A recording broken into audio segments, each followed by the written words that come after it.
Good morning বন্ধুরা, কেমন আছো? আশা করি ভালো আছো। আমিও খুব ভালো আছি। চলে এলাম সকালের টিফিন নিয়ে, মানে ব্রেকফাস্ট নিয়ে।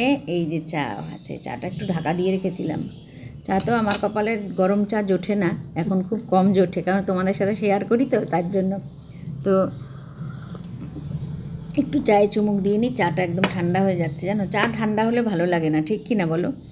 আর এই হচ্ছে গিয়ে সকালে এই রেসিপিটা তোমাদের সাথে আমি একটু শেয়ার করব, ঠিক আছে? আমি বললাম, যাই হোক, এটার কী নাম দেওয়া যায় একটু বলো। যাই হোক, এটার মধ্যে দেখো ভরভারকে শুধু ভরভারকে ভেজিটেবিল আছে, গাজর, কাঁচা লঙ্কা আমি কী পরিমাণে নিয়েছি দেখো, কী পরিমাণে কাঁচা লঙ্কা নিয়েছি। আমার বেশ ভালো লাগে এই টোস্টের সাথে এগুলো। তোমরা বলো না আমি শুধু মিষ্টি খাই, না, আমি কিন্তু ঝালও খাই। এই দেখো ভরভারকে কাঁচা লঙ্কা, প্রচুর কাঁচা লঙ্কা আছে। আমার এগরোল, চাউমিন আর এরকম টোস্টের সাথে মানে কাঁচা লঙ্কাটা খেতে খুবই ভালো লাগে।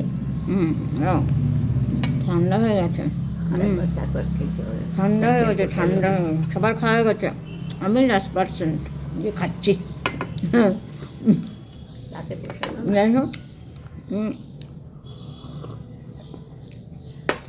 খাওয়া দাওয়া করে গরম গরম করে দিই না, মা বলছে একটু চাটা গরম করে দিই, তোকে একটু গরম করে দাও তো, এটাই একটু গরম করে দাও, এটাই গরম করে দিই, এটা একটু গরম করে দাও, একদম ঠান্ডা হয়ে গেছে। আমিও খেয়েছি ঠান্ডা। সব পড়ে গেল গাজর। চামচ দিব না,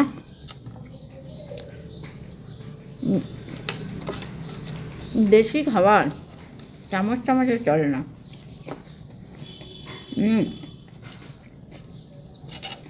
কিন্তু বিরিয়ানি হলে আমি হাত দিয়ে খেতে পারি না, আমার চামচ। সময় কাটালাম, যাই হোক, এখন কিন্তু লেগে পড়তে হবে দ্বিতীয় রাউন্ড, মানে দুপুরের জন্য। তো টাটা, আবার কোনো নেক্সট ভিডিওতে দেখা হচ্ছে। আজকের ওয়েদারটা একটু দেখো, ভালোই সানি ওয়েদার, ভালোই, খুব ভালো, কিন্তু ঠান্ডা তো যাচ্ছে না গো। তো চলো, আবার কোনো ভিডিওতে, অন্য কোনো ভিডিওতে দেখা হচ্ছে। ততক্ষণের জন্য tata tata tata tata tata tata tata.